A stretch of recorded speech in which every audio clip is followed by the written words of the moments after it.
Let's just jump right into this explainer and uncover what I think is a pretty harsh reality about getting promoted in quality assurance. If you're tuning in, look, you already know the daily grind, right? You know the stakes, and you definitely know the complex systems in pharma QA. But today, we're going to look at why being an absolute rock star at executing tasks often just isn't enough to make you a quality leader. And more importantly, we're going to talk about how to completely flip your approach to your workday. 500. Think about that for a second. That's a massive number. For a lot of us in QA, this represents the sheer mountain of tasks, the tickets, and the endless paperwork you grind through in a single year. You've probably felt that little hit of satisfaction watching your own completion numbers climb closer to this mark, haven't you?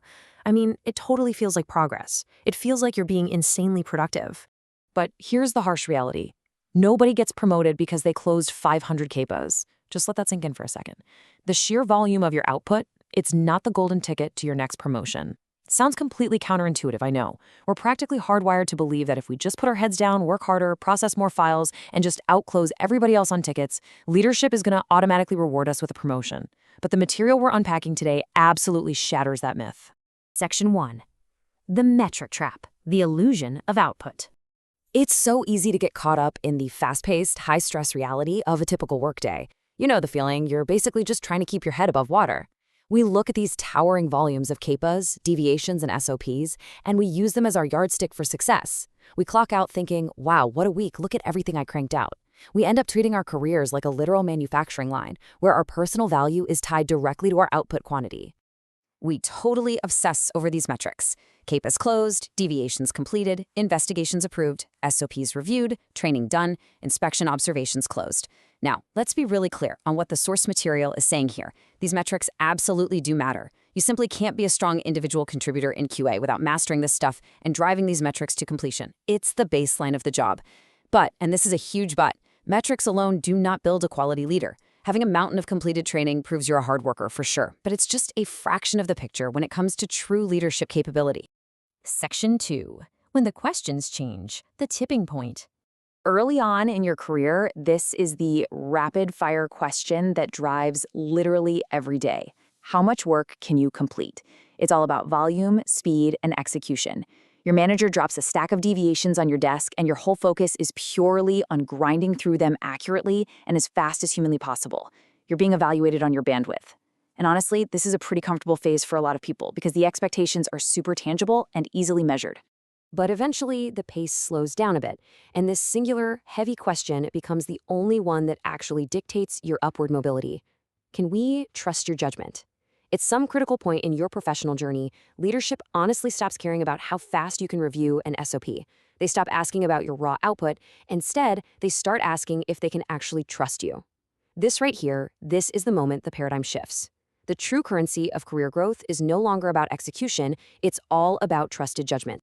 Section 3. The anatomy of judgment, defining the reality. So, let's break this down. The really crucial point here is your ability to handle ambiguity. Can you make the right call when the data is incomplete? Look, anyone can make a safe decision when 100% of the facts are sitting neatly in a spreadsheet in front of them. But what happens when a critical supplier test is missing and the batch is just sitting there waiting? True judgment is forged in those gray areas. It's about having the deep technical knowledge and, honestly, the intuition to navigate situations where you just don't have all the facts, but a major quality decision still has to be made today. And you know, the pressure only builds from there. Can you challenge a decision when production pressure is running hot? This is where your judgment is literally tested by fire. The manufacturing line is screaming to move forward. Deadlines are looming, the product is waiting, and that financial pressure from operations is intense.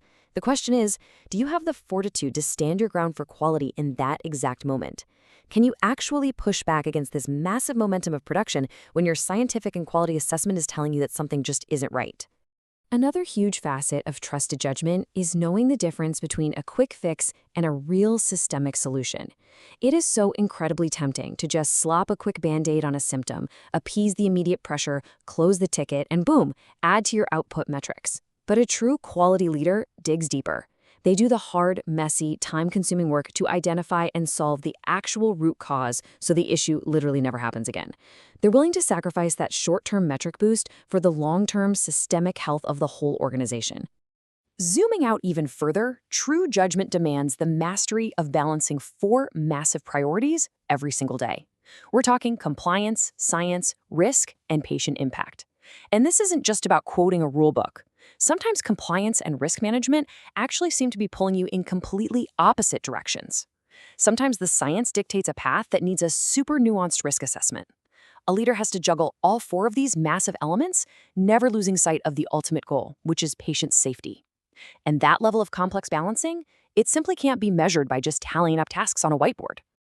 Ultimately, when a real crisis hits, this is the definitive question that separates a strong QA professional from a trusted pillar of the organization. Can people rely on you when the situation is difficult? When a heavy inspection observation comes down or massive deviation threatens an entire batch, do people look directly to you for a calm, rational, and scientifically sound path forward? If the answer is yes, well then you've just demonstrated the exact trusted judgment that warrants a promotion. Section 4. The ultimate career transition, the takeaway. To transition from a strong QA professional to a truly trusted quality leader, you have to fundamentally change how you view your own value. You've got to shift away from being measured by output and move toward being measured by judgment. Your career is not defined by the sheer number of KPIs you closed this quarter. It's defined by the confidence that people, your peers, your managers, and external regulators have in the decisions you make every single day. This slide is basically the perfect summary of your professional timeline. Early in your career, you are measured by what you do, right? The physical work of your hands, your keystrokes, the documents you complete. But later in your career, you are measured by whether they trust how you think. The logic of your mind becomes your absolute primary asset. If you want to advance, you have to transition your energy from just doing the work to effectively and visibly thinking through the problems. So, I'll leave you to reflect on your own daily habits with this final question from our source material. What actually matters more for your career growth right now? Technical expertise, execution, or trusted judgment? Are you spending your energy just grinding out metrics to look busy? Or are you actively cultivating the decision-making skills that will actually get you promoted? Think about how you handle ambiguity, how you stand up to that production pressure, and how you balance risk with patient safety. Because that, my friends, is where your future as a quality leader actually begins.